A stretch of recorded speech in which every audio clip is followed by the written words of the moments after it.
ہماری زبان جو ہے وہ بہت محدود ہے. ہماری ہی زبان ہے جسے اللہ نے ذریعہ بنایا اپنی ہدایت کا، ورنہ ہمارے پلے نہ پڑتی بات، ظاہر ہے نا. لیکن ہماری زبان کی محدودیت ہے. اس محدودیت کا ایک مظہر یہ ہے کہ ہم جو الفاظ اللہ کے لیے بطور صفت استعمال کرتے ہیں وہی الفاظ مخلوقات کے لیے بھی کر لیتے ہیں. اللہ موجود، ہم بھی موجود. اللہ زندہ، ہم بھی زندہ. اللہ علیم، تو انسان علیم بھی علیم نہیں، علامہ بھی ہے کہ نہیں؟ یہ تو بڑا مبالغے کا لفظ ہے.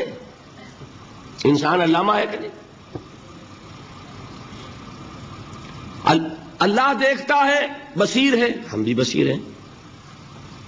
اللہ سنتا ہے، سمیع ہے، ہم بھی سنتے ہیں. اللہ کو قدرت حاصل ہے، کچھ ہمیں بھی حاصل ہے. ایک مکہ مارا تھا حضرت موسیٰ نے، جان نکال دی تھی کہ نہیں؟ ہے نا کچھ نہ کچھ. اللہ چاہتا ہے، ہم بھی چاہتے ہیں. اسی دیکھیے چاہت میں وہ ہو گیا تھا جس پر روک دیا حضور نے. ما شاء اللہ وما شئت اجعلتنی للہ ندا، کیا تم نے مجھے اللہ کا مد مقابل بنا دیا؟ دھوکہ ان الفاظ کے اشتراک کی وجہ سے لگ جاتا ہے. بات سمجھ میں آئی؟ اب اس میں فارمولہ میں نے عرض کیا تھا کہ ایک نوٹ کر لیں تو مسئلے سارے حل ہو جائیں گے. جب ہم کوئی لفظ بطور صفت اللہ کے لیے بولتے ہیں اور اسی لفظ کو مخلوق میں سے کسی کے لیے بولتے ہیں، مخلوق میں سب آ گئے، جمادات، حیوانات، انسان، اولیاء اللہ، فرشتے، انبیاء، رسول، سب مخلوق تو ہیں نا. تو کل مخلوقات کو جب ہم ایک لفظ بطور صفت استعمال کریں گے اللہ کے لیے اور اسی لفظ کو استعمال کریں گے بندوں کے لیے، تو ان میں 3 فرق ہیں جو ذہن میں رہنے چاہیے.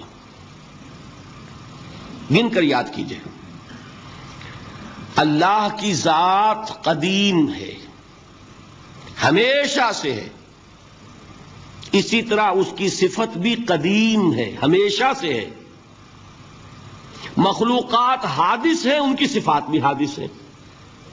حادث قدیم کے مقابلے میں کہ پہلے نہیں تھی پھر ہو گئی. ایک فرق.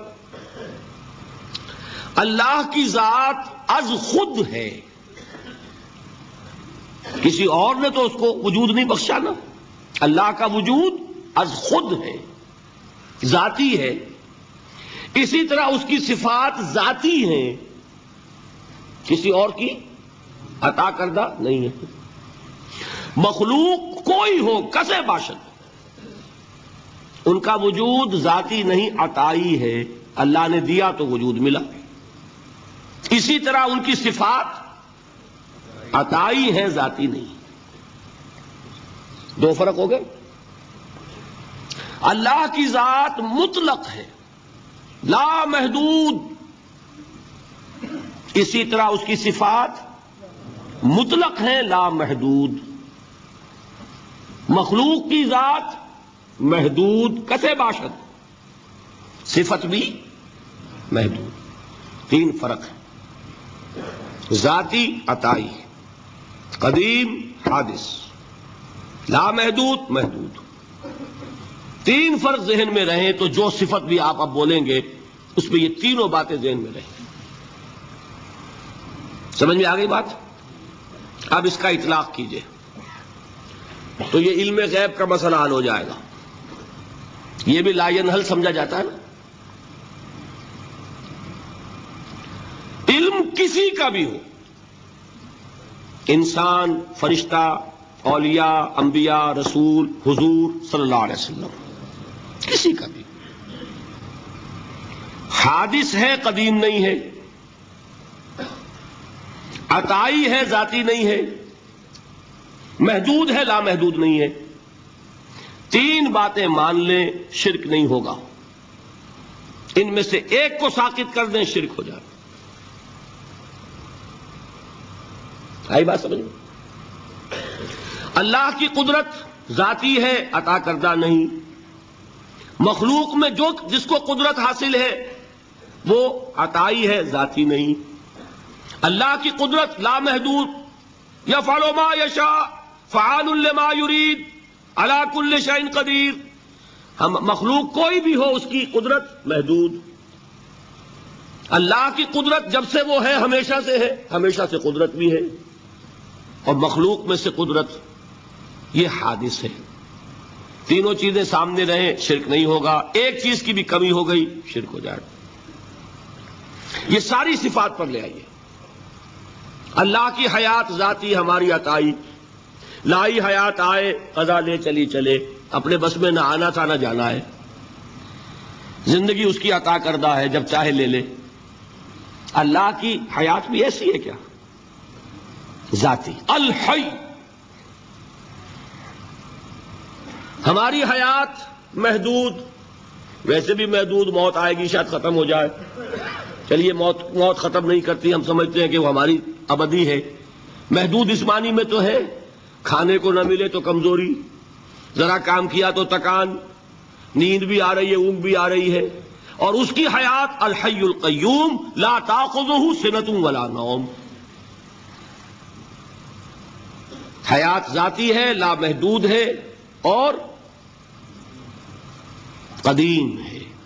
یہاں حیات عطائی ہے اور حادث ہے اور محدود ہے. ساری صفات اس کو ذہن میں رکھ لیجئے. تو اب دو مسئلے میں یہاں حل کر دوں. جو لوگ کہتے ہیں حضور کو علم غیب نہیں تھا اور جو کہتے ہیں تھا، بدقسمتی سے دونوں نے ڈیفینیشن علیحدہ کر لی. جو ڈیفینیشن نفی کرنے والوں نے کی ہے اس کی وجہ سے، اس کے اعتبار سے واقعتاً نہیں تھا. انہوں نے ڈیفینیشن یہ کی ہے، تعریف یہ کی ہے، وہ علم جو خود حاصل ہو جائے. اللہ کا عطا کردہ علم جو ہے وہ کہتے ہیں وہ غیب نہیں ہے. تو وہ بھی مانتے ہیں کہ ہر علم جو حضور کو حاصل ہے وہ اللہ کا عطا کردہ. میں سائی والی میں یہ سارے مرحلے میں نے طے کیے نا اپنے زمانہ طالب علمی میں. مولانا منظور احمد شاہ صاحب ہیں سائی وال میں ایک، میں ان کے پاس حاضر ہوا. میں نے کہا جی یہ مسئلہ کیا ہے علم غیب کا، مجھے ذرا سمجھائیں. انہوں نے ایک کتاب اپنی نکالی کہ دیکھیے صاحب ہم حضور کے علم کے بارے میں یہ باتیں مانتے ہیں. حضور کا علم حادث ہے، قدیم نہیں ہے. حضور کا علم محدود ہے، لامحدود نہیں ہے. حضور کا علم عطا کردہ ہے، ذاتی نہیں ہے. میں نے کہا یہ تین باتیں اگر آپ مان لیں تو میرا تو جھگڑا کوئی نہیں آپ سے. ہوتا کیا ہے جب آئیں گے وعظ میں، خطابت میں، تو عالم ما کان وما یکون، اب الفاظ وہ استعمال کر جائیں گے. ایک واعظ ہے، عام مقرر ہے، واہ واہ ہوتی ہی نہیں، نعرے لگتے ہی نہیں، محفل میں گرمی آتی نہیں جب تک کہ ایسے مبالغے نہ کریں. لیکن وہ چیز لکھی ہوئی ان کے ہاں ہے کہ حضور کا علم حادث ہے، قدیم نہیں ہے. حضور کا علم محدود ہے، لامحدود نہیں ہے. حضور کا علم عطائی ہے، ذاتی نہیں ہے. ان تینوں چیزوں کے بعد کوئی بڑے سے بڑا وہابی اور بڑے سے بڑا اہل حدیث بھی انکار نہیں کرتا. باقی یہ بات جان لیجئے کہ غیب اور حضور یا شہادہ یہ در حقیقت عام انسانوں کے اعتبار سے الفاظ استعمال ہوئے ہیں. جب قرآن میں کہا جاتا عالم الغیب والشہادہ، اللہ غیب اور جو ظاہر ہے یا موجود ہے سب کا جاننے والا ہے، تو مجھے بتائیے اللہ کے لیے کوئی غیب ہے؟ اللہ کے لیے کوئی شے غیب ہے؟ تو کیوں کہا جا رہا ہے عالم الغیب والشہادہ؟ وہ ہمارے اعتبار سے کہا جا رہا ہے. جو تمہارے لیے غیب ہے اللہ اس کو بھی جانتا ہے، اور جو تمہارے سامنے اللہ اسے بھی جانتا ہے. اللہ کے لیے تو کل شہادہ ہے.